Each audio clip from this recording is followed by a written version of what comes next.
যে বাংলাদেশের ইতিহাসের সবচেয়ে আনন্দঘন, উৎসবমুখর এবং প্রত্যাশিত একটি নির্বাচন আজকে 2026 সালের 12ই ফেব্রুয়ারি অনুষ্ঠিত হতে যাচ্ছে। এখন থেকে প্রায় 3.25 ঘন্টা আগে এই নির্বাচনটি আরম্ভ হয়েছে। সকাল 7:30টায় আরম্ভ হয়েছে এবং টানা বিকেল 4টা পর্যন্ত অনুষ্ঠিত হবে ইনশাআল্লাহ। এই নির্বাচনে জাতি তার সমস্ত সন্তানদেরকে নিয়ে, জনগণকে নিয়ে, ভোটারদেরকে নিয়ে এই নির্বাচনে আমরা অংশগ্রহণের একটি চমৎকার পরিবেশ দেখতে পাচ্ছি, যেটি দেশব্যাপী একটি উৎসবে পরিণত হয়েছে।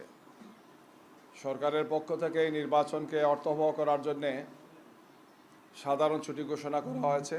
আর এই কারণে জনগণ স্বতঃস্ফূর্তভাবে নির্বাচনে ভোট দেওয়ার জন্য স্ব ভোট কেন্দ্রে তাদের বাড়িতে গিয়েছেন, ভোট কেন্দ্রে উপস্থিত হয়েছেন। ভোট থেকেই আমরা আপনাদের মাধ্যমে, মিডিয়ার মাধ্যমে দেখলাম যে প্রায় সব জায়গাতেই একদম 7:30টার সময় বিপুল ভোটাররা, পুরুষ এবং মহিলা এবং বিশেষ করে যুবক তরুণরা ভোটের জন্যে ভোট কেন্দ্রের সামনে এসে তারা সুন্দর সারিবদ্ধভাবে দাঁড়িয়েছেন। এটি গুরুত্বপূর্ণ একটি ভোট এই কারণেই যে এখানে ত্রয়োদশ জাতীয় সংসদের 300 জন 299 জন প্রার্থী এখন আছেন। একটি আসনে স্থগিত আছে, শেরপুর তিনি আপনারা জানেন। বাকি 299টিতেই ভোট অনুষ্ঠিত হচ্ছে, অর্থাৎ 299 জন সংসদ সদস্য আমরা আশা করছি যে আজকে রাত্রে অথবা আগামীকালকের মধ্যে আমরা নামটি পেয়ে যাব। একই সাথে একটি গণভোট অনুষ্ঠিত হচ্ছে, যে গণভোটের মাধ্যমে বাংলাদেশের ইতিহাসের সবচেয়ে গুরুত্বপূর্ণ একটি সংস্কারের প্রস্তাব পাশ হবে ইনশাআল্লাহ। আমরা গণভোট যুক্ত হোক, আমরা সেই প্রত্যাশা করছি। জনগণকে আমরা সেই আহ্বান জানিয়েছি এবং আমরা মনে করি যে নতুন বাংলাদেশের জন্যে, ফ্যাসিবাদ মুক্ত বাংলাদেশের জন্যে, একটি কল্যাণকর রাষ্ট্র ব্যবস্থা প্রতিষ্ঠার জন্যে এই গণভোট বিজয়ী হওয়া, ভোট বিজয়ী হওয়া অপরিহার্য বিষয়। এবং জনগণ, আমাদের দৃঢ় বিশ্বাস যে তারা জাতীয় সংসদ নির্বাচনের সাথে এর পাশাপাশি গণভোটকেও তারা ভোটে বিজয়ী করবেন গিয়ে। প্রিয় বন্ধুগণ, ইতিমধ্যে আমাদের সম্মানিত নেতৃবৃন্দ, জাতীয় নেতৃবৃন্দ তাদের ভোটাধিকার প্রয়োগ করেছেন। আমাদের সম্মানিত আমিরে জামাত ডাক্তার শফিকুর রহমান 15 নম্বর আসনে মণিপুরী উচ্চ বিদ্যালয়ের কেন্দ্রে তিনি ভোট দিয়েছেন। সকাল 8:30টার মধ্যেই তিনি সেখানে গিয়েছেন এবং পর্যায়ক্রমে সেই আসনের বিভিন্ন সেন্টারগুলোতে তিনি ভোটারদের খোঁজখবর নিচ্ছেন, আমাদের এজেন্টদের খোঁজখবর নিচ্ছেন এবং সংশ্লিষ্ট যারা আছেন তাদের সাথে তিনি মত বিনিময় করছেন। সাংবাদিক বন্ধুদেরকেও তিনি একাধিক জায়গাতে তিনি কথা বলেছেন সাংবাদিকদের সাথে। আমাদের সম্মানিত 3 জন নায়েবে আমির, ডাক্তার সৈয়দ আবদুল্লাহ মোহাম্মদ তাহের, প্রফেসর মুজিবুর রহমান এবং ATM মাজহারুল ইসলাম, তারাও তাদের স্ব কেন্দ্রে ভোট দিয়েছেন। আমাদের ডাক্তার আবদুল্লাহ মোহাম্মদ তাহের ভাই কুমিল্লা 11-তে 14 গ্রামে তিনি ভোট দিয়েছেন। প্রফেসর মুজিবুর রহমান রাজশাহীতে দিয়েছেন গোদাগাড়িতে। ATM মাজহারুল ইসলাম রংপুরে তার আসনে দিয়েছেন। আমাদের সেক্রেটারি জেনারেল প্রফেসর মিয়া গোলাম পরওয়ার তিনি খুলনা 5-এ তার আসনে তিনি দিয়েছেন। এছাড়া আমাদের অন্যান্য নেতৃবৃন্দ যারা আছেন, মৌলানা রফিকুল ইসলাম খান সিরাজগঞ্জে, তারপরে ডক্টর HM হামিদুর রহমান আজাদ কক্সবাজারে তিনি ভোট দিয়েছেন। অন্যান্য দায়িত্বশীল যারা আছেন, আমাদের 2 সিটি আমির, ঢাকা উত্তরের সিটি আমির জনাব সেলিম উদ্দিন, তিনি সিলেটের 6 নম্বর আসন গোলাপগঞ্জ এবং বিয়ানীবাজারে তিনি ভোট দিয়েছেন। ঢাকা মহানগর দক্ষিণের আমির নুরুল ইসলাম বুলবুল চাঁপাইনবাবগঞ্জে তিনি ভোট দিয়েছেন। এইভাবে সব দায়িত্বশীলই আমরা খোঁজখবর নিয়েছি, তারা তাদের ভোটাধিকার প্রয়োগ করেছেন এবং স্ব আসনে ভোটারদের সাথে মত বিনিময় করছেন। সেখানে তারা সংবাদপত্রের এবং মিডিয়ার দায়িত্বশীল যারা আছে তাদের সাথে তারা কথা বলেছেন। অন্যান্য জাতীয় নেতৃবৃন্দ আমরা দেখলাম তারা ভোট দিয়েছেন, কথা বলেছেন। আমাদের সম্মানিত প্রধান উপদেষ্টা তিনিও ভোট দিয়ে কথা বলছেন, CEC কথা বলেছেন। অন্যান্য জাতীয় নেতৃবৃন্দ ভোটাধিকার প্রয়োগ করেছেন। সব দিক বিবেচনায় এখন পর্যন্ত মনে হচ্ছে যে আলহামদুলিল্লাহ যে স্বতঃস্ফূর্তভাবে এবং বিপুল উৎসাহ উদ্দীপনার সাথে ব্যাপক সংখ্যক মানুষের উপস্থিতিতে সাম্প্রতিক সময়ের ইতিহাসে গত 1.5 যুগের মধ্যে সবচেয়ে বেশি একটি উৎসবমুখর পরিবেশে আমরা ভোট দিচ্ছি, ভোট দেওয়া হচ্ছে। ভোটের এই অনুষ্ঠানটি আমরা দেখছি, যেটি আমাদের নতুন প্রজন্মের জন্যে সম্পূর্ণ একটি নতুন ইতিহাস। তারা ভোট না দেওয়াটাই দেখেছেন, ভোট জালিয়াতি দেখেছেন, ভোটার উপস্থিতি হয় না এমন ভোট দেখেছেন, বিনা ভোটে পাস দেখেছেন, রাতের ভোট দেখেছেন, আমি আর ডামি দেখেছেন। আর এবারই প্রথম একটি সুন্দর উৎসবমুখর, আনন্দমুখর, আনন্দঘন পরিবেশে অনেকটা ফেস্টিভ্যাল মুডে ভোট হয়, জনগণ অংশগ্রহণ করে, সেটি আমাদের জেনজিরা, আমাদের মা এবং বোনেরা সহ বিপুল সংখ্যক ভোটাররা প্রত্যক্ষ করছেন। আমরা দেশবাসীকে আহ্বান জানাই, ভোটারদেরকে আহ্বান জানাই যে দ্রুততম সময়ের মধ্যে সবাই ভোট কেন্দ্রে এসে তারা তাদের ভোটাধিকার প্রয়োগ করবেন এবং আগামীর বাংলাদেশের জন্যে সৎ, দক্ষ, যোগ্য নেতৃত্ব নির্বাচনের জন্যে তারা তাদের সেই ভোটাধিকার প্রয়োগের মধ্যে সেই দায়িত্বটি তারা পালন করবেন। প্রিয় সাংবাদিক বন্ধুগণ, এরপরেও কিছু কিছু জায়গাতে আমাদের দুঃখজনকভাবে আমরা বিভিন্ন রিপোর্ট পেয়েছি। যে সমস্ত রিপোর্টগুলো আমরা পেয়েছি সেই সমস্ত আপনাদের সামনে পর্যায়ক্রমে উপস্থাপন করছি। এর মধ্যে বরিশালের ভোলাতে ব্যাপকভাবে আপনারা জানেন গতকালকে আমাদের উপর হামলা হয়েছে, আমাদের নেতাকর্মীদের উপর হামলা হয়েছে, আমাদের এজেন্টদেরকে কাজ করতে দেওয়া হয় নাই। তারা যখন এজেন্টের কাগজপত্র রেডি করছিলেন সেখানে সংঘাত হয়েছে। আজকে আমরা খবর নিয়েছি যে বলা 2 আসন যেটা, সেখানে সংঘাত হচ্ছে এবং অনেকগুলো সেন্টারে সন্ত্রাসীরা মারাত্মক ধরনের তাণ্ডব করছে গিয়ে। প্রশাসনের পক্ষ থেকে খুব ভালো কার্যকর সহযোগিতা এখনও করছেন, এই ধরনের অভিযোগ আছে। আমরা নিয়মিত যোগাযোগ রেখেছি, বলেছি যে এই সমস্ত বিষয় তারা যাতে অভিযোগ করেন। কুমিল্লা 8 এটা বড়ুড়া, এই আসনেও বিভিন্ন ধরনের সমস্যাগুলো তৈরি করছেন সন্ত্রাসীরা। একদল লোক সেখানে নির্বাচন কাজে বাধা দিচ্ছেন, এজেন্টদেরকে ঢুকতে বাধা দিচ্ছেন এবং বিভিন্ন ধরনের সমস্যাগুলো তৈরি করছেন। আমরা সেখানে প্রশাসনকে যোগাযোগ করার জন্য বলেছি। আমাদের পক্ষ থেকেও কেন্দ্রীয় নির্বাচন পরিচালনা কমিটির পক্ষ থেকে আমরা কথা বলেছি গিয়ে। এছাড়া নোয়াখালীর হাতিয়াতে, সেখানে আমাদের 11 দলীয় জোটের একজন প্রার্থী আছেন, আপনারা জানেন, এনসিপির। সেখানেও মারাত্মক ধরনের কিছু সমস্যা তৈরি করা হচ্ছে। সেখানে ভোটারদেরকে ভোট কেন্দ্রে যেতে বাধা দেওয়া হচ্ছে, এজেন্টদের সমস্যা তৈরি করা হচ্ছে, হুমকি দুমকি সেখানে দেওয়া হচ্ছে, ফিজিক্যালি ইনসাল্টও করা হচ্ছে অনেক জায়গাতে। মোটামুটি এই ধরনের কিছু ঘটনা বেশ কিছু জায়গাতেই ঘটছে। আমরা মনে করি যে এগুলো যারা করছে তারা হতাশাগ্রস্ত। মাত্র 30% টাকায় জমির মালিক হয়ে নতুন বাংলাদেশের গড়ে তোলার স্বপ্ন দেখা বাংলা বসতি। তারা তাদের এই সমস্ত কাজের মাধ্যমে তাদের দেউলিয়ত থেকে তারা প্রমাণ করছে গিয়ে।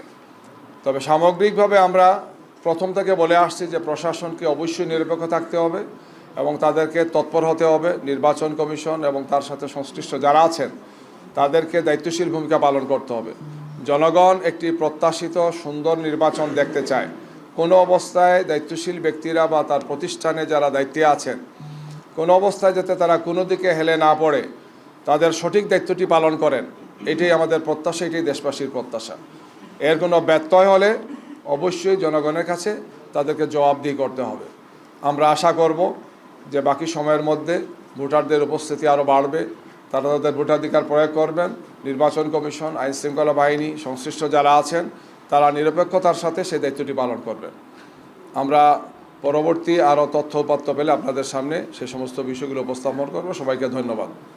জি, এ পর্যায়ে আমাদের পক্ষ থেকে আমাদের নির্বাচন কমিটির সদস্য, মিডিয়া টিমের সদস্য ব্যারিস্টার সাইফুদ্দিন খালেদ আপনাদের সামনে ব্রিফ করছেন। Assalamu alaikum everyone. Hope everyone is doing well. This is an historic moment for Bangladesh, for the people of Bangladesh to build a nation of hope.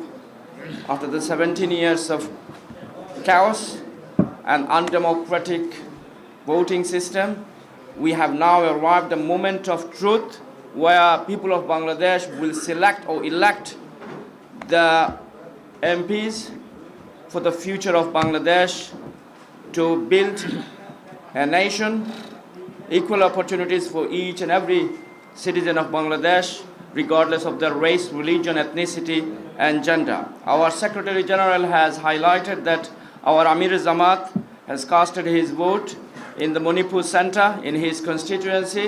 Our Naibe Amirs and the Secretary Generals, they have also casted their votes. We are also happy and excited to see the Chief Advisor Dr. Muhammad Yunus and the other political leaders have also attended their voting centers and casted their vote. From the reports so far we have received from various parts of Bangladesh, the people with anticipation, and excitement came out and queuing in front of the centers to cast their mandate. Hopefully this will continue until the end, the 4 o'clock or 4:30 today. And if the people of Bangladesh turns out in their millions, the obstacles, the problems will go away. This is what we form the view of. Of course, our Assistant Secretary General Ahsanul Mahmoud Jubair highlighted the issues of attacks, agents, intimidation, and all sorts of various sorts of obstacles. We have got report in the Vula 2, Kumilla 8, and Hatia. We will inform you any other issues we receive from the ground. We will continue to brief you in due course. I wish you all best of luck once again. Thank you. Thank you so much. জি আপনাদেরকে ধন্যবাদ।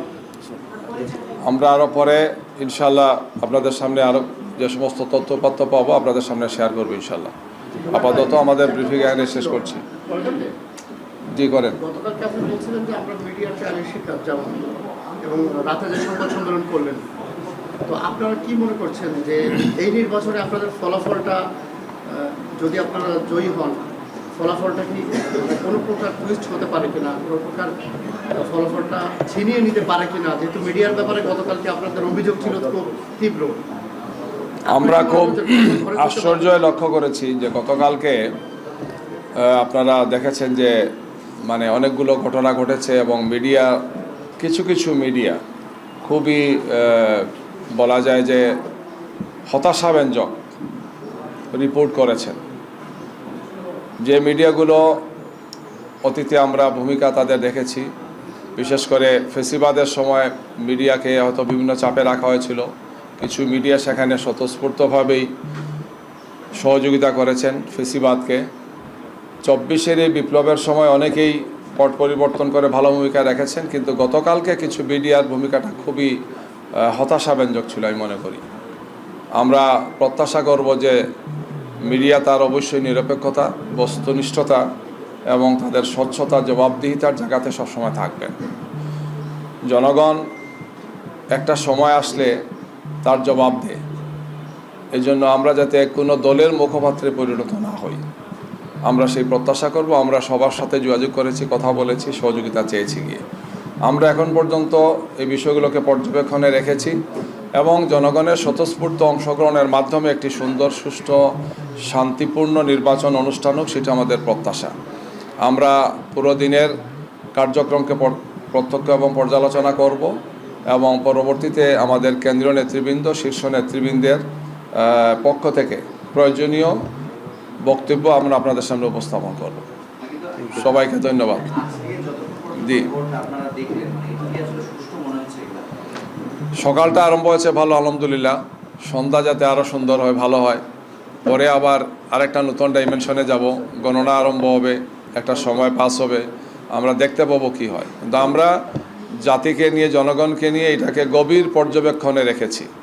প্রশাসন, নির্বাচন commission সবাই যাতে তাদের স্ব অবস্থান থেকে দায়িত্ব পালন করবেন এবং যেহেতু তারা বারবার কমিটেড, প্রধান উপদেষ্টা জাতির সামনে বারবার বলেছেন, নির্বাচন কমিশন বলেছেন, গতকালকেও বলেছেন যে তারা একটি সুষ্ঠু, সুন্দর, গ্রহণযোগ্য, শান্তিপূর্ণ নির্বাচন উপহার দিতে চান, যেটি ইতিহাসের সবচেয়ে ব্যতিক্রমধর্মী নির্বাচন হবে। আমরা আশা করছি যে তারা তাদের সেই কথা রাখবেন, বাস্তবায়নের জন্য তারা সর্বোচ্চ শক্তি নিয়ে প্রচেষ্টা চালাবেন। জনগণ যাতে হতাশ না হয়, জনগণ যাতে ফেস্টিভ মুডে তার ইতিহাসের এই সেরা নির্বাচন অংশগ্রহণ করে, যাতে আমরা সবাই যাতে ইতিহাসের অংশ হতে পারি, সেই প্রত্যাশা আমাদের থাকবে। সবাইকে ধন্যবাদ। আসসালামু আলাইকুম।